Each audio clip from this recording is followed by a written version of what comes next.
What's up guys, I'm James and welcome back to the Great Gambino channel. Today we're going to take a look at the Steinhart 39mm Ocean Vintage Military. If you do end up enjoying this video, make sure to subscribe or click the like button, as it really does help me out and motivates me to keep pushing this channel forward. This particular model is exclusively sold through Gnomon watches and retails for $499. I purchased this piece off my cousin Sam, so I want to say thank you to him for hooking me up with a great deal. This is a piece I've had my eye on for a few years now, and I'm happy to have finally pulled the trigger. Packed with the OVM is a thick plastic Steinhart tag, a basic instruction manual with the listed assembly date. Sam has also thrown in an extra Steinhart Jubilee bracelet as a bonus. I'm a huge fan of Jubilee bracelets, and I would like to eventually purchase the 39mm Pepsi Vintage that Steinhart has in their collection. If I do make that purchase, I will be adding this band to that piece. But let's remove the piece from the box so we can take a closer look.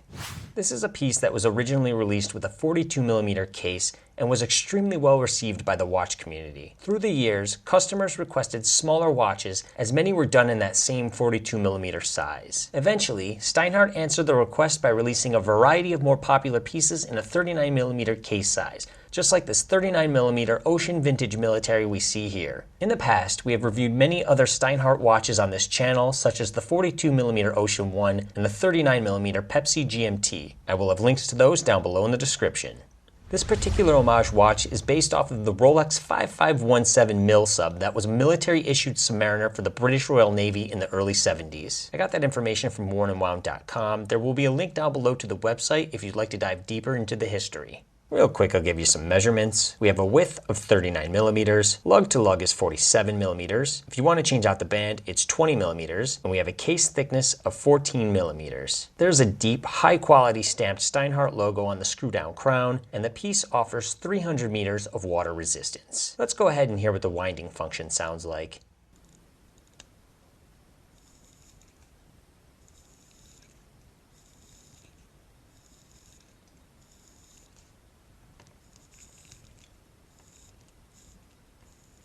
The 120-click black aluminum bezel features a large prominent pip and a polished coined edge for grip. In many other reviews, I've heard people mention that they've had problems turning the bezel. Maybe this is something that Steinhart has worked out, because my bezel moves with a smooth glide and clean click that is really easy to operate. Although I absolutely love the bezel and how it feels, I will say that even though it is a clean click, it has a slightly hollow sounding finish. In addition, there's a tiny bit of backplay. Let's hear what that action sounds like.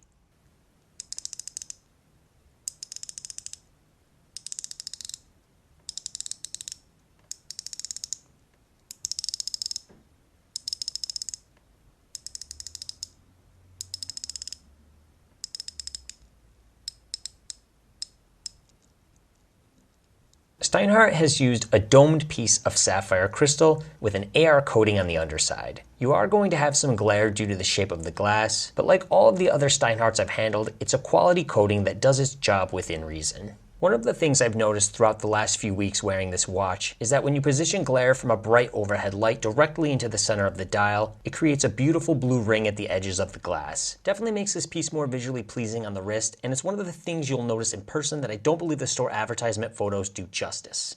Gnomon states on their website that due to collectors' requests, they chose to go with a very deep matte black dial versus other versions that have been lighter in color, causing it to appear gray. This one is definitely a darker black, and sometimes under the right lighting, it appears to have a very subtle texture. One of the other things I noticed while wearing this piece is that the chrome trim on the hands seemed to be smoother and more rounded off than flat trim on other watches. This creates a different kind of light reflection effect, making the overall piece seem of a higher quality. Inside this OVM is powered by a 25-joule Swiss ETA 2824-2. It offers hacking, hand and automatic winding, it beats at 28,800 BPH, and has a power reserve of 38 hours.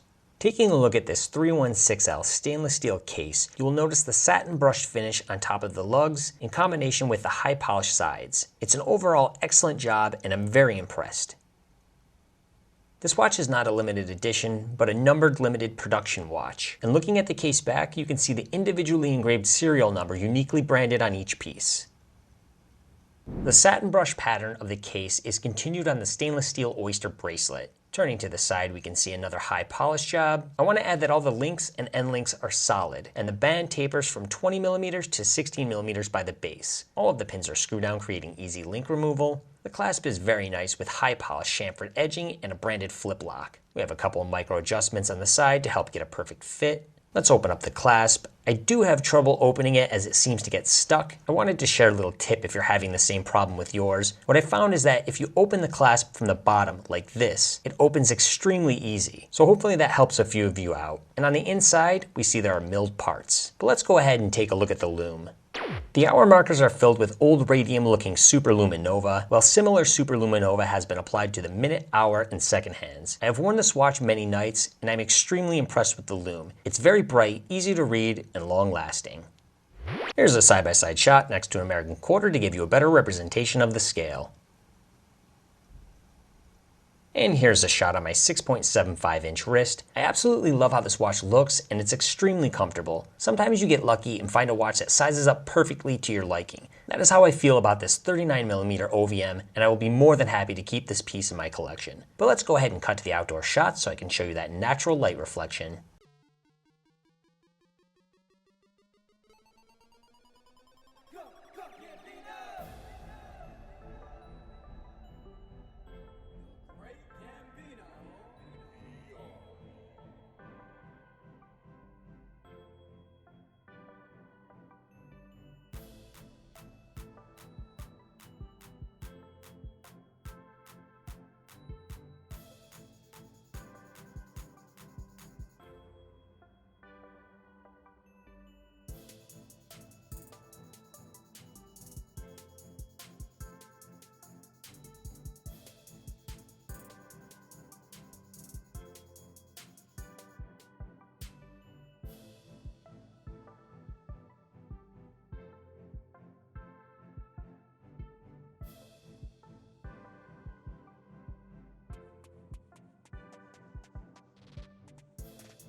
Alright guys, that's going to wrap up this review of the Steinhart 39mm Ocean Vintage Military. Every time I purchase a new Steinhart, I am blown away by the quality I'm getting for the price. Anyways, if you have made it this far into the video, I want you to know how much I really do appreciate you sticking around until the end, so thank you for that, and I'll see you in the next one.